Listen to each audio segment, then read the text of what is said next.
I'm pleased to welcome to my studio today former Huntsville mayor and current Huntsville Doppler owner, Hugh Mackenzie. Hugh, thank you very much for coming in. Really appreciate it. We're going to be having a very exciting conversation about the presidential, it was actually very entertaining presidential debate between Mr. Trump and Mr. Biden.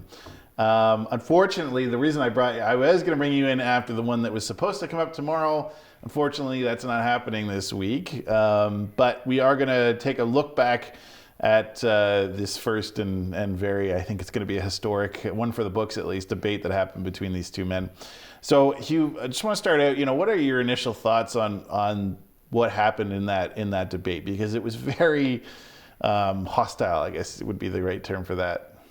Well, I think they had predicted that it would be hostile long before the debate took place.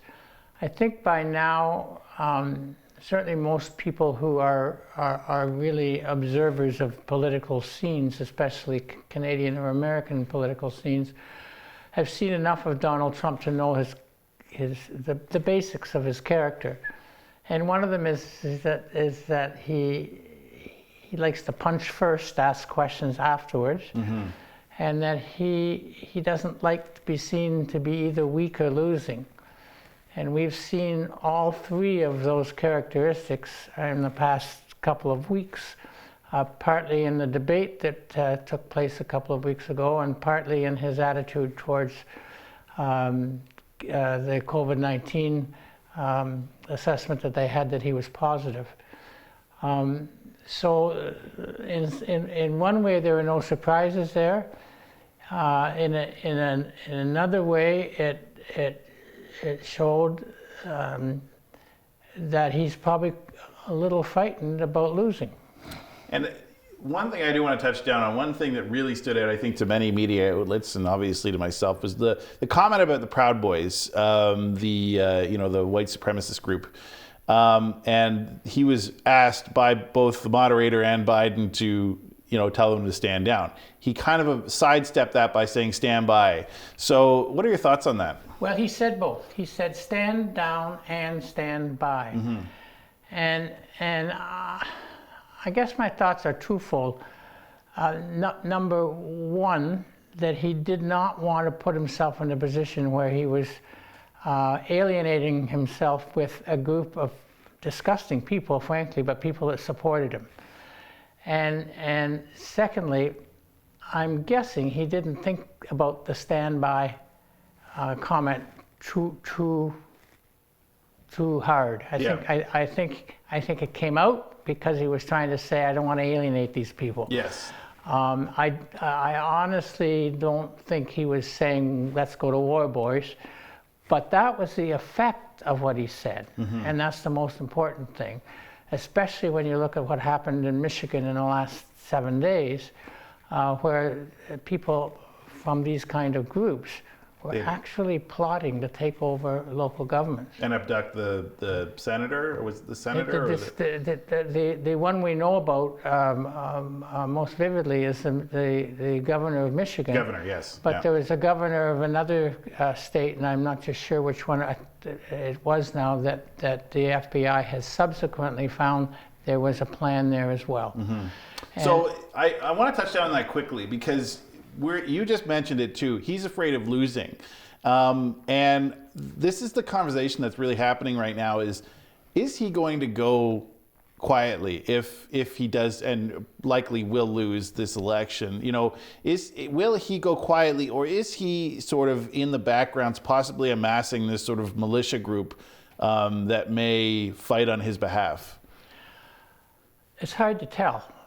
But what we do know is that he is putting in place every depending on your point of view, every obstacle or every ability to be able to make a claim of a false election if he wants to do that. I honestly can't sit here and tell you he's going to lose, because he surprised the heck out of us last time around. And the system in the United States is such that you can win the popular vote by several million and still lose the election because of the Electoral College. So I'm not sure he's going to lose, but it looks like now that Biden is 8 to 10 points ahead in the polls, depending who you listen to. I don't know how that translates into the Electoral College.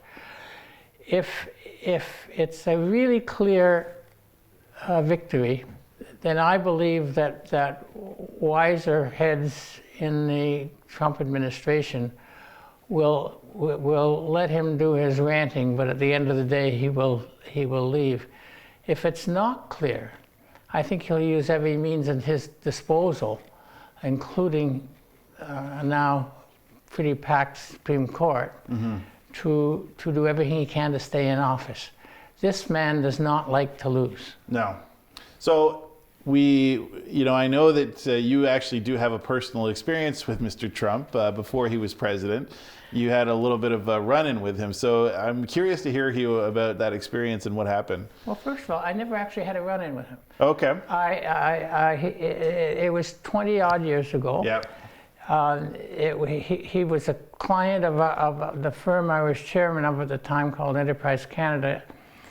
And he was bidding on the casino that was going into Niagara Falls, Ontario. I can tell you, he was certainly one of the most different people I've ever dealt with. One quick story which shows how he is today is when we were on a short list to get the contract to represent him on the casino issue. We went to the Trump Tower and we met with his people, and one of the things they said was, now, Mr. Trump never has a meeting over 20 minutes. And in 7 minutes, his phone will ring. And if his phone, and when he answers the phone, he'll say one of two things. He'll say, "Oh dear, I'll be right out." Yeah. Or he'll say, I'm in a meeting, I'll get out as soon as I can. And he said, "You've got 7 minutes."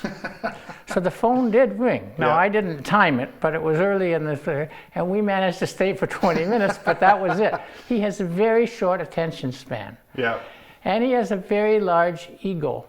I can remember he was taking us in Atlantic City down, showing us some of his casinos.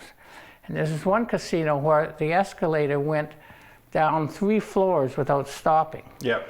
So it's a long escalator. So if you can imagine in front of you, there's this wall 8 feet wide, 3 stories long. Yep. It was a picture, a portrait of Donald Trump, 3 stories wide. And Trump pointed at the picture. He said, "You see that tie?" And of course, the tie was probably half a story long. Yeah, he said, "Well, that is the longest tie in the world, and it's in the Guinness Book of World Records." And I went back and I looked, and it was.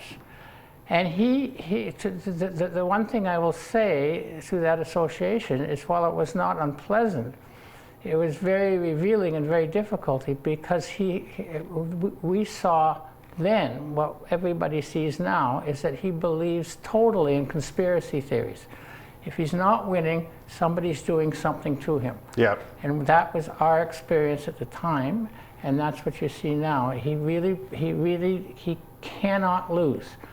So to go back to your question of a few minutes ago, if he doesn't win this election, I think there's going to be some interesting options.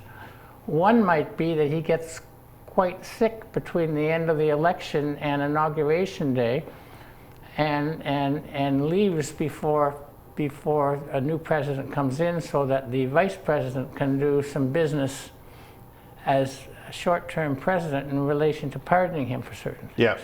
There's all sorts of options that I think are going to be interesting to watch. Well, I'm looking forward to that. I think this is going to be, from the viewer's point, the box that we're in right now, looking down, is going to be quite interesting. Hugh, thank you so much for coming in. And I would say that if you're looking forward to more of Hugh's thoughts and musings on different matters like this and others, please check out his editorial article on Sundays in the Huntsville Doppler.